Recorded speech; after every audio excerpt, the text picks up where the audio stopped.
जी दोस्तों माशाल्लाह बहुत खूबसूरत शौक आपको दिखा रहे हैं जी। लाहौर शाहदरा के इलाके में बकरी बहुत खूबसूरत है जी, बड़ी बारीक है और दूध की बहुत अच्छी है। और कितना सूए भाईजान इसको? इसने माशाल्लाह मेरे पास 5 सूए दे दिए हुए हैं 5 सूए देती है माशाल्लाह जी। और ये ब्रीडर भी इसका ही है? जी जी, इसी का ही है राजा, इसी का ही अच्छा, है। क्या क्या बता रहे थे कि हर सूए में एक बकरा देती है? ये एक नहीं 2 ही देती है, नारी देती है माशाल्लाह जी। माशाल्लाह। इसका बताएं जी, ये वाली?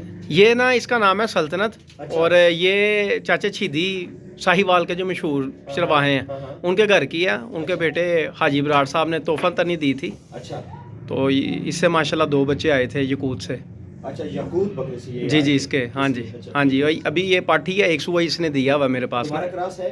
नहीं अभी नहीं करवाई, अभी दोबारा क्रॉस नहीं? अभी नहीं करवाई। अच्छा, इंशाल्लाह ये अब सीजन में तकरीबन कराएंगे। शौक कितने अरसे से कर रहे हैं बकरियों का आप?